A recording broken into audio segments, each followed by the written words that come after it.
Halo, assalamualaikum Kang Mbak semuanya. Gimana nih kabarnya? Mesti pada sehat kan? Kembali lagi nih sama aku Hafid di podcastku, podcast KMNU Undip. Indonesia merupakan negara demokrasi. Tahun demi tahun telah kita lalui. Tak terasa kita menuju ke pesta demokrasi. Kampanye pemilu yang seharusnya menjadi ajang adu prestasi, namun pada kenyataannya miskin substansi. Hari ini kita bakal ngobrolin peran Gen Z dalam menyukseskan pemilu. Masya Allah banget nih, kita pada kesempatan kali ini ya walaupun lumayan berat ya, tapi insya Allah kita bawakan dengan enjoy dan juga santai. Nah, buat ngobrolin pada sore hari ini nih, aku ada teman nih. Ini aku bakal ngenalin narasumber kita, yaitu Kang Guru Aji Pangestu. Halo Kang Guru, gimana nih kabarnya? Baik, Mas Hafiz, alhamdulillah. Alhamdulillah baik. Kesibukan Kang Guru sendiri itu menjadi apa ya Kang di Universitas Diponegoro sendiri? Kebetulan saya masih mahasiswa Mas Hafiz di Fakultas Hukum Universitas Diponegoro. Saya angkatan 2020. Tuh. Fakultas Hukum angkatan 2020. Ya. Berarti udah semester 7. Ya, sudah mau selesai. Minta doanya saja. Amin. Kita doakan ya Kang Mbak, semoga Kang Guru cepat selesai. Amin. Amin. Kang Guru ini selain menjadi mahasiswa nih, apa ada kesibukan lain menjadi apa di organisasi di internal maupun eksternal universitas? Oke, sementara ini saya kebetulan diamanahi Mas Hafid jadi Ketua KMNU Regional 4 Jawa Tengah. Seperti itu. Wah, keren tuh. KMNU sendiri itu apa, Kak Guru? KMNU itu kepanjangannya Keluarga Mahasiswa Nahdlatul Ulama, Mas Hafid. Jadi kami para mahasiswa-mahasiswa yang berlatar belakang NU, berlatar belakang Aswaja Nahdliyah, kita berhimpun gitu, berkumpul jadi suatu keluarga yang mana kita sama-sama berusaha untuk melestarikan amaliyah-amaliyah kita di NU itu. Wah, berarti ini organisasi ini bergeraknya di bidang sosial dan keagamaan gitu ya, Yap, Kang? betul sekali Mas Hafid. Oke nih, Kang Guru udah siap belum nih mau membahas tentang ini topik yang lumayan berat. Tadi kita bawakan dengan enjoy aja ya. Jadi nanti saya coba bawakan sesuai dengan kemampuan dan yang saya ketahui ya Mas Hafid ya. Oke, boleh banget nih. Nanti teman-teman kalau ada yang ingin mengkritisi dan mengomentari boleh tuh komentar di bawah ini ya. Oke. Ini mau tanya nih Kang, menurut Kang Guru sendiri, pandangan pemilu menurut Kang Guru itu seperti apa Kang? Oke, Mas Hafid dan teman-teman semua, pemilu itu merupakan sebuah momentum yang sangat sakral ya, sangat penting bagi kita bangsa Indonesia. Yang mana ketika pemilu tersebut kita bisa memilih calon-calon dan juga wakil-wakil rakyat serta presiden kita ke depannya. Sehingga momentum ini tidak bisa kita tinggalkan atau kita hiraukan lewat begitu saja. Sebagai generasi muda kita tentunya harus berperan besar pada pemilu kali ini, Mas Hafid. Berarti secara tidak langsung kalau kita mensukseskan pemilu itu kita ini juga ya memikirkan masa depan bangsa Indonesia ini seperti apa ke depannya gitu ya. Ya, betul sekali. Teman-teman, pemilu ini merupakan langkah legal atau langkah yang sah dalam mata hukum ya. Apabila teman-teman ingin mengganti sebuah presiden. Jadi kan kalau kita mau mengganti sebuah presiden, teman-teman, kalau di negara lain apabila tidak setuju nih sama presidennya, kadang itu ada yang namanya pemberontakan, ada yang pemakzulan, ada yang penurunan secara paksa gitu oleh pihak selain pemerintah. Nah, supaya stabil pemerintahannya itu digantinya harus secara legal, secara aman gitu melalui pemilu tadi.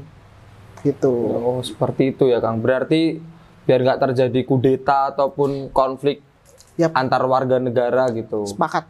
Berarti ini perlu peran dari Gen Z dong untuk menyukseskan pemilu. Iya. Bagaimana peran Gen Z pada keberlangsungan pemilu itu sendiri menurut Kang Guru? Oke, karena kita mahasiswa ya, Mas Hafid ya, kita harus melihat pada data ya teman-teman semua. Kalau tidak salah berdasarkan dari website pemilu, KPU menetapkan bahwa daftar pemilih muda Mas Hafid yang di bawah 40 tahun, kalau kita telaah mungkin generasi milenial dan Gen Z ya, itu sebesar 52% teman-teman. Wah, banyak juga ya. Jadi setengah lebih dari daftar pemilih tetap. Nah, dari jumlah yang besar tadi, makanya peranan dari generasi muda sangat diperlukan, terutama pada pemilu pada tahun ini gitu. Seperti itu ya Kang. Berarti bisa dikatakan kekuatan pemilu, kekuatan suara pemilu terbesar itu ada di tangan pemuda. Apakah setuju dengan statement seperti itu? Sepakat Mas Hafid.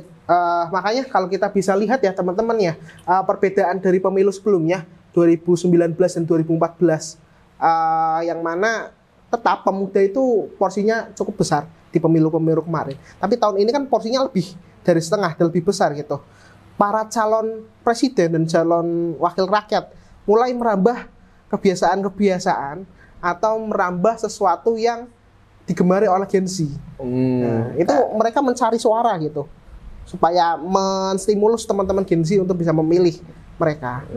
Berarti kayak ngikutin tren TikTok Ya. Gen Z yang tah joget lah, yang posting biar silaturahmi tidak terputus, bolehkah pinjam 100? Nah, Betul seperti sekali, itu ya, Pak. untuk menarik suara pemuda itu. Iya.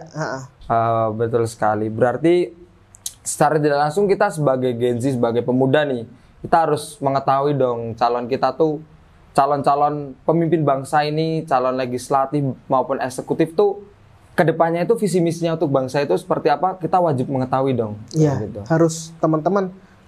Selain tadi kita lihat kan para wakil rakyat, para calon presiden itu merambah di media-media tadi ya, seperti TikTok, Reels dan lain-lain. Namun selain halnya kita melihat kontennya, bagaimana cara mereka mencari atensi kita sebagai Gen Z, kita juga harus memperhatikan gitu substansi dan juga visi misi serta program ke depan, gagasan-gagasan mereka gitu terhadap Indonesia ini mau mereka bawa kemana gitu. Nah, jadi jangan cuma melihat gimmick tapi kepancing gimmicknya, teman-teman. Gimmick adalah satu cara buat mereka menarik teman-teman penasaran pada kita, tapi gimmick itu juga harus dibalut dengan substansi dan juga gagasan mereka ke depannya mau gimana gitu. Berarti gimmick boleh nih, tapi substansi itu harus tetap ada dong. Yap, sepakat gitu. Kalau menurut Kang Guru sendiri, kan ini anak-anak muda yang menjadi daftar pemilih tetap tuh 52% lah, lebih dari setengah daftar pemilih tetap. Menurut Kang Guru sendiri, kalau para pemuda itu dijadikan target pada kegiatan pra-pemilu, jadi target kampanye para calon legislatif maupun eksekutif, itu menurut pandangan Kang Guru itu seperti apa? Malah menurut saya itu sebuah keharusan ya. Gini, kalau kita analogikan, misal Mas Hafid adalah seorang pedagang Mas Hafid. Ketika Mas Hafid jualan gitu, mau di bulan puasa, kira-kira Mas Hafid mau jualan apa? Mau jualan es teh jumbo. Nah, es teh jumbo ya teman-teman ya. Yang mana es teh jumbo itu sangat diminati oleh orang-orang yang mau berbuka puasa. Nah, berarti kan Mas Hafid mengincar target market yang paling besar ya, Mas Hafid ya. Iya, betul. Nah, menurut saya apabila kita mau berpikir pintar dan juga taktis, mengincar pasar yang besar itu adalah sebuah keharusan. Nah, mau tidak mau teman-teman calon, teman-teman ya calon legislatif ataupun legislatif harus melihat kita gitu, eksistensi kita harus diadakan gitu untuk bisa memilih mereka gitu. Berarti nggak ada salahnya dong kalau mereka menargetkan pemuda-pemuda ini menjadi target suara mereka gitu. Itu tuh strategi Mas Hafid. Kalau kita lihat kan ini termasuk politik ya Mas Hafid. Politik kan bagaimana kita upaya kita meraih sebuah kekuasaan. Nah, upaya itu, strategi itu yang kita mainkan. Nah, tadi lewat mendekati Gen Z. Karena apa? Pasar mereka yang paling besar, teman-teman. Ya gitulah, kalau ibarat gini, kamu mau nguasain negara yang gemar sepak bola, kamu harus pintar memainkan politik sepak bola. Kamu kalau mau menguasai sebuah organisasi yang gemar akan riset, kamu harus bisa riset, kamu harus bisa menarik minat teman-teman untuk memilihmu karena kamu punya gagasan ke depan untuk riset. Seperti itu. Seperti itu. Berarti sebagai Gen Z nih, perlu nggak sih kita sebagai Gen Z itu melakukan diskusi untuk menjelang pemilu di kalangan pemuda gitu? Tujuannya untuk ya kita ketika kita menjadi pemimpin nantinya kita tuh bisa punya apa ya, pandangan lah. Karena kita dari diskusi itu kan mesti muncul banyak ide, banyak gagasan gitu ya. Itu seperti apa ya, kayak yang ngobrol gini kan jadi tambah ilmu kan, ngobrol sama Kang Guru gini, jadi tahu oh pemilu itu seperti ini. Menurut Kang Guru sendiri itu diskusi itu perlu gak sih, kayak harus gitu Gen Z itu diskusi bareng gitu? Perlu Mas Hafiz, karena gini, kita kan tahu tadi ya teman-teman ya, kita tuh yang diincar oleh mereka gitu, calon-calon pemimpin, calon-calon legislatif di negeri ini. Otomatis kita harus jual mahal dong, ya enggak?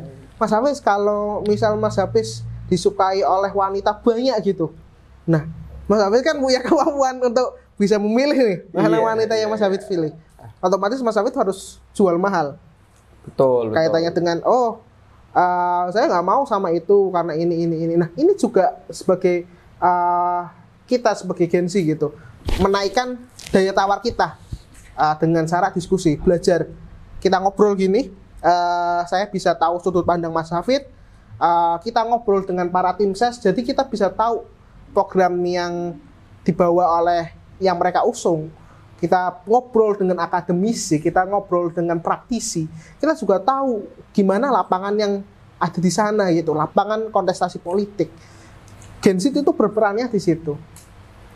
Selain itu, Gen Z itu sebenarnya cukup bisa berpeluang banyak, Mas Hafiz, dalam berperan di pemilu kali ini menurut saya. Seperti itu. Berarti biar kita tuh nggak cuman ikut-ikutan teman kita nyoblos itu, nyoblos ini. Yap. Padahal kita nggak tahu nih apa tujuan dan gagasan yang digagas oleh pasangan tersebut gitu. Sepakat.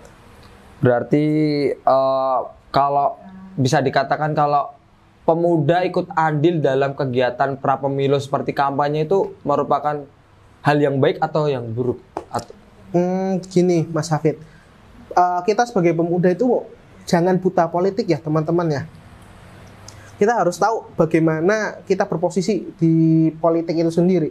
Teman-teman mau terjun sebagai tim ses, monggo. Jadi kan berarti teman-teman udah punya pilihan nih. Kalau sudah jadi tim ses kan nggak mungkin dong saya tim ses A, saya ternyata dukung B kan, nggak mungkin kan ya Mas Hafid? Ya nggak mungkin dong. Berarti kan teman-teman sudah menjatuhkan pilihan kepada seseorang. Nah, silakan teman-teman berperan di sana, memberikan edukasi kepada masyarakat tentang program-program dari calon yang diusung. Atau semisal teman-teman nih belum punya pilihan, mau berperan sebagai tim KPPS atau tim persiapan panitia pemilu seperti itu, ya silahkan. Juga teman-teman sedikit atau peran yang bisa kita ambil itu pas hari H itu jangan golput, cukup itu aja. Cukup itu saja sudah membantu jalannya pemilu tahun 2024 ini. Gitu Mas Hafid. Berarti dengan kita nggak golput, secara tidak langsung kita mensukseskan pemilu ya. Kalau para pemuda nih ikut kampanye gitu kan, banyak kan sekali pemuda baik itu kampanye baik secara langsung maupun tidak langsung melalui platform media sosial gitu. Apakah itu bisa membawa banyak perubahan pada bangsa negara kita ini? Bisa Mas Hafid. Tadi karena jumlah pemilih yang besar ya di pihak pemuda ya, otomatis gini. Misal gini Mas Hafid, saya kasih analogi lagi. Saya seorang pemuda yang nakal nih dan lain-lain. Suka merokok, suka mabuk, suka apa gitulah.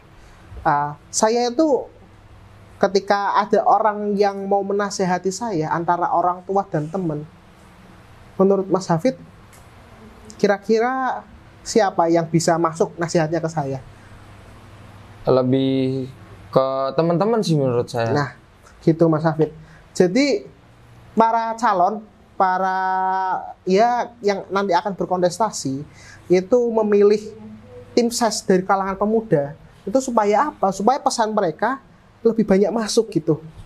ke daftar pemilih yang pemuda tadi. Oh iya. Itu sebuah hal yang unik ya teman-teman ya pada tahun kali ini. Walaupun tahun-tahun sebelumnya itu sudah ada 2014, kalau kita tahu ada Dr. Gamal di fraksi PKS.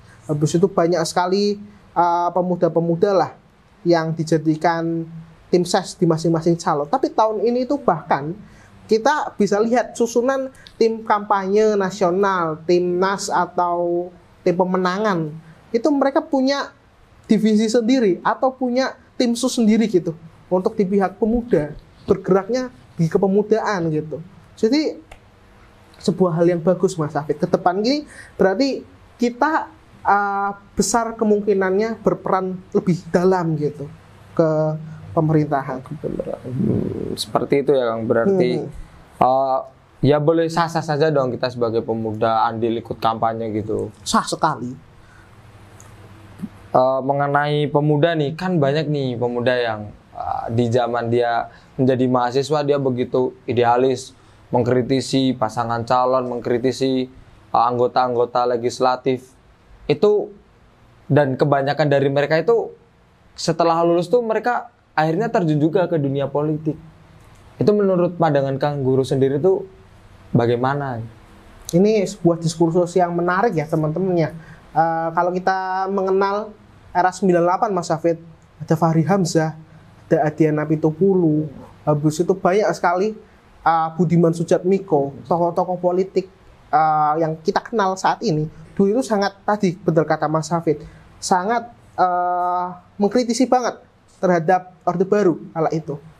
Tapi setelah saya telah Mas Hafid, kenapa mereka masuknya? Karena gini, kita harus merubah sistem itu harus dari dalam. Nah, kayak lihat ya. Benar. Kalau dari luar, semisal kita lihatlah sebuah protes, sebuah demo dan lain-lain, itu dari luar dan perubahannya menurut saya masih agak kurang. Kita harus mau masuk ke dalam pemerintahan. Kalau nggak salah, ada suatu makalah atau kata Gus Baha gitu, 1000 upaya untuk penutupan dari lokalisasi itu kalah dengan satu fatwa dari pemimpin untuk menutup lokalisasi tersebut. Nah, jadi teman-teman tadi yang masuk politik dan lain-lain mungkin itu ingin merubah Indonesia ke depannya harus lebih baik. Supaya apa? Dengan itu mereka masuk ke dalam sistem tadi, menjadi legislatif, menjadi eksekutif gitu. Menurut saya sah-sah saja sih pemuda yang tadi ketika kritis saat mahasiswa namun terjun kemudian di politis, asal apa api atau tekad yang dia bawa itu masih ada gitu saat di mahasiswa. Jangan cuma ketika mahasiswa koar-koar kritisi dan lain-lain, ketika lulus masuk partai mereka hanya iya saja, hanya dalam tanda kutip nurut saja dengan apa yang dikatakan oleh Korea dalam kata orang ya, kalau kata Mas Bambang Pacul gitu, atasan-atasan dan lain-lain gitu. Harus kita punya idealisme yang kita pegang gitu, Mas Hafid. Tapi melihat kebanyakan tuh mereka yang terjun ke dunia politik tuh gampang sekali gitu loh, kayak wah masa gak nyobain gitu kan, teman-temannya pada nyoba nih, kalau gak nyoba ntar dijauhi gitulah. Menurut Kang Guru sendiri itu bagaimana cara kita untuk menghadapi situasi tersebut? Gini teman-teman semua, menurut saya silakan masuk ke politis asal teman-teman satu sudah punya modal. Modal itu banyak ya teman-teman ya, mental, terus kompetensi, trust, habis itu sama money lah, kalau enggak lah uang. Karena apa? Demokrasi kita ya teman-teman, ini kritik bersama kaitannya dengan demokrasi kita itu demokrasi yang sangat berpeluang untuk melahirkan korupsi. Kenapa? Modal untuk menjadi mereka menduduki suatu jabatan itu besar Mas Hafid. Iya benar. Ya bahkan di tingkat kepala desa saja udah berapa ratus juta mungkin atau berapa kan saya tidak tahu ya. Dan ketika menjabat menjadi posisi tersebut, income-nya itu tidak sebanyak ketika kita mencoba mencalon. Pengeluaran kita tidak seimbang dengan pemasukan. Ini sebuah rumus matematik yang sederhana ya. Iya. Kalau semisal kita pengeluaran lebih besar daripada pemasukan, kita harus untung nggak sih? Iya. Untungnya dari mana kan kita? Nah, gitu. Itu yang jadi pertanyaan. Yap. Jadi gitu, harus punya modal teman-teman. Jangan tergiur dulu kalau teman-teman belum punya modal tadi. Serta idealisme teman-teman juga harus dipupuk. Ketika tadi mahasiswa protes sana sini dan lain-lain, bahwa idealisme tadi yang tadinya di mahasiswa kita salurkan idealisme tadi dengan demo, kita bentuk, kita package dengan demo, dengan cara audiensi, dengan cara membuat petisi dan lain-lain. Nah, ketika teman-teman mau menjadi calon rakyat, nah itu idealisme tadi dibungkus dengan cara lain, ya, seperti melahirkan sebuah kebijakan yang menguntungkan kaum miskin dan lain-lain yang sesuai dengan idealisme teman-teman. Seperti itu ya. Berarti kalau ditarik kesimpulan dari pernyataan ini nih, berarti kita bisa nggak sih kayak ngerubah sistem kampanye yang ada? Sekarang kampanye tuh banyak yang pakai bahkan baliho-baliho yang besar itu di jalan-jalan, itu kan tentu mengeluarkan pengeluaran uang yang begitu besar. Nah, bagaimana sih cara kita merubah gitu? Menurut Kang Guru sendiri, bagaimana kampanye yang efektif dan ideal di negara kita di Indonesia ini sendiri? Untuk metode kampanye ya teman-teman ya, ini karena saya awam, kita lihat di jalan ya, baliho di mana-mana itu kan termasuk polusi ya. Benar, polusi. Itu polusi ya visual. Lalu kita lihat. Sekarang gini lah, teman-teman udah punya ada platform media sosial, udah ada TikTok, Instagram, Twitter, Reels dan lain-lain. Nah, untuk sebuah kampanye yang ramah uang dan ramah lingkungan, harusnya media-media tadi yang lebih gencar dipakai, gitu. Tapi ya media-media tadi harus diolah terlebih dahulu supaya tidak menjadi sampah visual yang kita sebut buzzer ya teman-teman ya. Nah, penggunaan buzzer itu juga harus kita telaah lagi ya. Baiknya seperti apa, kebijakan buzzer tersebut seperti apa. Gitu Mas Hafid. Jadi baliho-baliho tadi sudah cukup lah kiranya pada tahun ini gitu untuk dikurangi. Benar sekali. Berarti secara tidak langsung ini juga merupakan peran dari Gen Z sendiri dong. Gen Z itu ya yang paling banyak menggunakan TikTok kan dari kalangan Gen Z kan. Berarti penting gitu ya apa peranan Gen Z pada keberlangsungan pemilu ini sendiri. Iya, sangat. Kalau teman-teman tahu ya Gen Z yang mungkin mulai masuk ke jalur politik lewat TikTok dan lain-lain. Kalau teman-teman tahu Kapten Nguyen, konten kreator ya teman-teman ya. Oh, yang bahas sejarah, konspirasi itu. Itu sekarang dia nyalek loh, kalau nggak salah di dapil DKI atau mana gitu, dari fraksi Gerindra kalau nggak salah. Nah, dia masuk sana. Kalau kemudian ada lagi saya lupa. Banyak maunya sekarang jalur TikTok itu yang nyalek lewat jalur TikTok, yang aslinya konten kreator ke TikTok ada, yang aslinya orang luar belajar TikTok jadi konten kreator TikTok ya ada. Banyak sekali teman-teman politisi kayak Bambang Pacul yang tadi Korea itu. Itu sempat viral ya teman-teman ya kata-kata tersebut. Menurut saya Bapak Bambang Pacul ini riding the wave-nya bagus. Ketika melihat itu viral akhirnya bisa agak sedikit menguasai teknologi sekarang. TikTok walaupun beliau sudah tua ya, karena tim medianya bagus, akhirnya mulai masuk ke ranah digital seperti TikTok dan ada akun TikToknya. Dan itu menurut saya cukup edukatif sih. Berarti ini ya, nggak ada salahnya dong kita sebagai Gen Z yang minim pengalaman di dunia politik itu kita berani maju menjadi calon legislatif gitu, nggak ada salahnya dong berarti dong? Nggak ada salahnya, karena sekarang kita didamba-dambakan untuk berperan. Seperti itu. Kalau menurut Kang Guru sendiri menyikapi hal ini nih, kan peranan Gen Z begitu besar nih kalau dilihat pada pemilu tahun 2024 ini. Gimana sih seharusnya sikap para pemuda, para Gen Z ini pada pra pemilu, waktu pemilu dan pasca pemilu gitu? Gini, kalau kita telaah ya, kita bagi menjadi 3 tadi pra pemilu. Gen Z yang baik atau Gen Z yang berperan itu satu, memerangi hoax. Nah, hoax pra pemilu itu sangat-sangat banyak teman-teman. Mungkin tidak sebanyak tahun-tahun lalu ya, tapi tahun-tahun ini cukup keras kalau saya lihat di Twitter.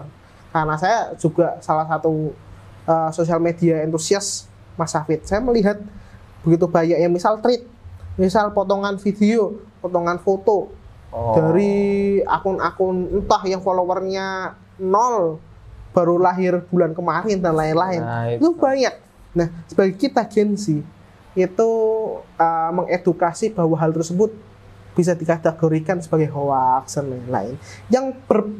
Yang menakutkan adalah ketika berita-berita tersebut tersebar di grup keluarga. Nah, itu. Grup RT. Bener. Kadang tuh mereka itu menelaah tuh secara mentah-mentah itu potongan video yang seharusnya ada lanjutannya gitu. Yap. Yang Pakat. menggiring opini gitu kan, jadinya kayak wah menyudutkan salah satu calon gitu kan bisa. Jadi gini, teman-teman, ketika pasti teman-teman punya grup dengan daftar pemilih tetap yang golongan tua gitu. Nah, teman-teman dari itu berusaha untuk mengedukasi gitu. Misal ada yang ngirim video, wah iki calon A gini, calon B gini. Iya. Makanya dukung calon C dan lain-lain. Dilihat ternyata foto atau video tersebut mengandung hoax. Nah, Iya.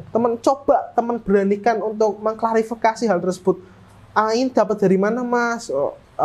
Kok beritanya seperti yang saya baca di berita kok tidak sesuai ya dengan pernyataan yang Mas sampaikan. Gak apa-apa, berusaha sampaikan saja kebenarannya seperti apa. Karena itu tadi, kita sebagai barrier pertama dari orang-orang tua kita untuk terkena hoax. Itu yang ketika pemilu, teman-teman memilih calon pilihan teman-teman yang sesuai dengan hasil analisa teman-teman, kiranya bisa membuat Indonesia lebih maju lagi nih, atau kiranya bisa memaksimalkan potensi yang Indonesia punya. Silakan teman pilih, salurkan suara teman-teman. Satu suara teman-teman itu berguna buat bangsa. Kita sering banget dengar, hindarkan misal ini juga pasca ketika pemilu ya, banyak adanya serangan fajar ya. Fajar, nah itu. Serangan fajar bukan fajar menyerang orang, tapi Pagi harinya itu ada itu, nah, yang amplop-amplopan itu kan. amplop-amplopan itu ya kita kasih 100 lah, satu suara. Itu kan berguna 5 tahun ya. Iya. 1 tahun berarti 5 tahun, 1 tahun berapa hari gitu. Satu tahun berapa hari, kita bagi aja. Sebenarnya suara Anda tuh harganya berapa sih? Paling puluhan perak gitu. Iya. Jadi jangan sampai kita mengenai atau terkena dari serangan fajar tadi. Itu ketika pemilu. Ketika pasca, teman-teman coba sama saring hoax, karena pasca juga banyak hoax yang tersebar, kecurangan pemilu lah atau apalah, itu banyak. Oh iya. Seperti yang periode sebelumnya gitu kan sempat rame itu. Ya, sebelumnya kan ada gugatan ke MK tuh kaitannya dengan pemenangan dari paslon Pak Jokowi saat itu. Dan banyak sekali hoax-hoax tersebar. Nah, saring. Kita tuh tugasnya untuk menyaring awal-awal. Ketika itu, selain itu teman-teman, ketika pemilu ini teman-teman bisa juga loh berperan sebagai petugas di tempat pemilihan teman-teman di KPU terdekat, jadi panitia atau menjadi pengawas. Sekarang teman-teman bisa untuk menjadi pengawas pemilihan gitu. Katanya dengan adanya kecurangan bisa dilaporkan ke Bawaslu seperti itu. Gitu Mas. Gitu. Berarti peran Gen Z ini juga begitu besar ya, Pak? Sangat besar. Kan nggak semua nih para pemuda itu mau memiliki peran aktif. Entah mereka bingung caranya sih gimana sih, tips biar aktif dalam mensukseskan pemilu itu seperti apa. Menurut Kang Guru sendiri, tips supaya kita memiliki peranan aktif dalam mensukseskan pemilu sendiri itu bagaimana tipsnya? Kita ya, semisal Mas Hafid sudah memiliki kemampuan untuk berperan aktif gitu ketika pemilu. Namun ada teman Mas Hafid yang kayak, pemilu apa sih? Paling ketika kepilih ya cuma gitu-gitu doang, suara kita juga nggak didengar lagi dan lain-lain. Mas Hafid coba ajak ngobrol, ajak diskusi. Itu sangat efektif menurut saya, ngajak diskusi, ngajak ngobrol. Setidaknya biar dia itu tidak apatis gitu dengan suara yang dia punya. Jangan sampai suara yang dia punya itu malah tidak terpakai, atau karena suatu hal diserahkan kepada orang dan lain-lain, diserahkan kepada calon tertentu gitu kan, yang tidak sesuai dengan hasil analisis orang tadi, pemilihan dari hati orang tadi. Jadi teman-teman, Mas Hafid ngajak ngobrol, sadarkan bahwa sebenarnya kita generasi muda itu bisa berperan aktif nih pada saat ini gitu. Sadarkan, cukup sampai situ dulu. Ketika mulai pemilihan, Mas Hafid biarkan saja dia mau memilih mana, siapa dan lain-lain gitu. Betul. Berarti kita harus ini ya melihatnya bukan dari segi sosiologis maupun psikologis. Berarti kita harus secara rasional dong. Itu calon itu tuh nanti ke depannya itu bakal bikin Indonesia tambah mundur, tambah maju, atau bahkan dijual ke negara lain kan. Gak tahu kan, kita harus meneliti secara detail gitu. Benar-benar teman-teman. Ya, kita generasi muda jangan sampai kepancing lah. Karena gini, jualan generasi muda itu sekarang tuh gampang banget. Teman-teman, isu Gen Z yang sangat tenar kan mental health ya. Mental health. Habis itu misal dalam tanda kutip kucing lah. Maaf nih, bukan menyudutkan ya kita. Banyak kok ya gitu. Banyak kok yang gitu. Enggak 1-2 calon, banyak. Ini. Kemarin lihat juga ada yang bawa ular gitu kan. Iya, ada kan. Iya kan, ada kan. Di Jalan Semarang itu lah. Nah, teman-teman, tadi supaya tidak termakan dari gimmicknya, casingnya, haruslah kita sama-sama baca, kita telaah. Sebenarnya paslon tersebut mengupayakan kita nggak sih sebagai pemilih.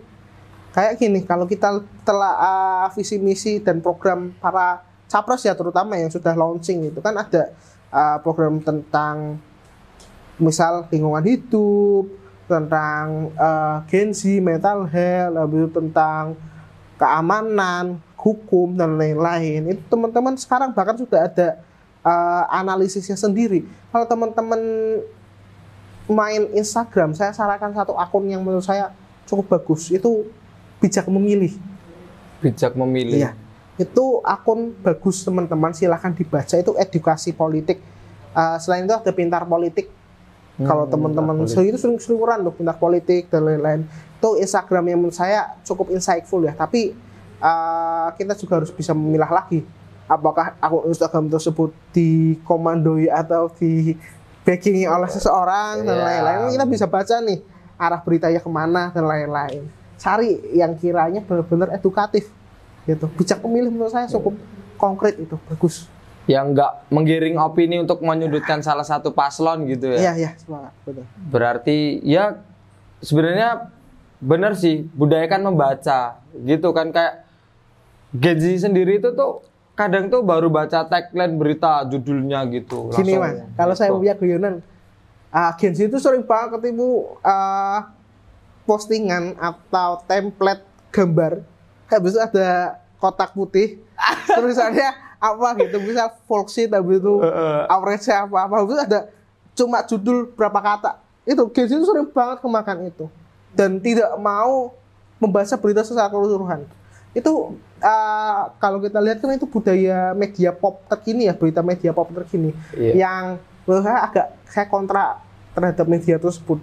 Itu membuat kita itu malas baca. Iya benar. Cuma baca judulnya aja langsung menyimpulkan, nggak baca captionnya. Kadang ahun-ahun gitu kan, nggak jelas ambil berita dari mana. Iya. Harapnya kita sebagai Gen Z ya jangan malas lah bacalah cuma paling berapa menit. Iya tuh, banyak tuh yang udah baru baca judulnya nih ngomen nih. Paling keren tuh komennya. Padahal kalau dibaca isinya salah semua gitu. Iya, menurut aku malu-maluin misal gitu. Nah, ini kita ngomongin Gen Z nih. Dari Kang Guru sendiri ada closing statement nggak buat apa para Gen Z ini di pemilu 2024 ini? Untuk closing statement, Mas Hafid, kita sebagai Gen Z harus bareng-bareng lah ya, mengupayakan gitu, memaksimalkan pemilu kali ini. Dengan tadi caranya memilih, menyaring hoaks, berperan langsung menjadi panitia, atau setidaknya ikut mengedukasi keluarga dan juga teman-teman sekitarnya. Cukup itu peran yang kita bisa ambil tahun ini gitu. Berarti kesimpulannya nih dari ngobrol kita yang cukup panjang ini, ya peranan Gen Z itu secara tidak langsung itu sangat besar ya, karena dari data Kang Guru yang berikan itu ada 52% itu dari Gen Z dan juga generasi milenial kan. Berarti kita sebagai generasi Gen Z ya, sebagai pemuda-pemuda Indonesia, kita harus sering-sering lah membaca itu. Tadi ada seperti postingan di akun Bijak Politik ya. Bijak memilih. Bijak memilih. Oh, beda. Beda.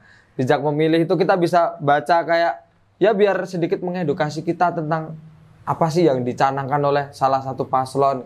Jadi kita nggak buta politik gitu. Dan kita nggak salah juga dong sebagai Gen Z, kita mau turun ke dunia perpolitikan itu sangat nggak apa-apa. Oke, itu saja. Mungkin dari Kang Guru ada tambahan nggak, pesan buat atau penyemangat kata-kata motivasi buat Gen Z gitu? Menurut saya, ayo berperan aktif tahun ini. Berikutnya teman-teman kan kita nggak ada yang tahu bisa milih lagi nggak. Barangkali sudah wafat.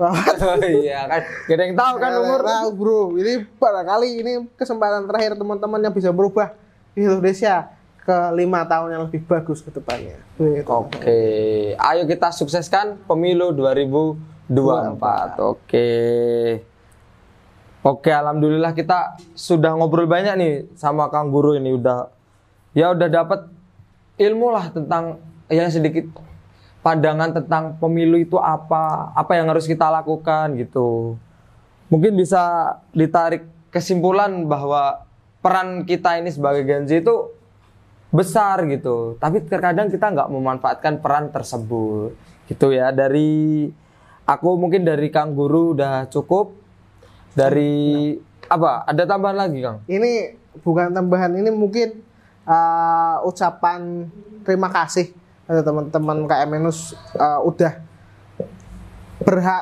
melakukan tugasnya gitu sebagai organisasi yang menginfluence ya. Saya lihat ya bahwa KMNU punya banyak pengikut dan lain-lain, memberikan platform untuk memberikan motivasi kepada teman-teman pengikut dari KMNU terkhususnya supaya berperan aktif di pemilu tahun ini. Serta saya mohon maaf apabila tadi semisal ada salah kata atau ada data yang mungkin salah dan lain-lain. Itu kalau semua kesalahan itu ada di saya dan kebenaran itu hanya milik Allah Subhanahu wa taala. Cukup itu, Bang. Wah, keren banget gak tuh obrolan kita pada hari ini. Mungkin semoga ya, dari aku berharap, dari Kang Guru juga berharap podcast ini bisa memberikan edukasi yang bermanfaat bagi kita untuk menunjang kita dalam mensukseskan pemilu 2024. Buat teman-teman semua nih, kita udah di penghujung acara. Dari aku, Hafid selaku host dan juga Kang Guru selaku narasumber mengucapkan permohonan maaf apabila selama obrolan kita ini ada mungkin yang menyinggung lah, atau data yang salah, atau tutur kata yang kurang berkenan di hati teman-teman semuanya. Kita hanyalah insan manusia biasa yang tak luput dari kesalahan, dan kebenaran hanyalah milik Allah Subhanahu wa taala. Mungkin buat teman-teman yang belum subscribe, bisa subscribe, klik tombol di bawah ini ya. Dan jangan lupa aktifkan loncengnya. Sekian dari aku. Jangan lupa tetap tersenyum dan tetap semangat. Ayo kita sukseskan pemilu 2024. Sekian dari aku. See you. Wassalamualaikum warahmatullahi wabarakatuh. Waalaikumsalam warahmatullahi wabarakatuh.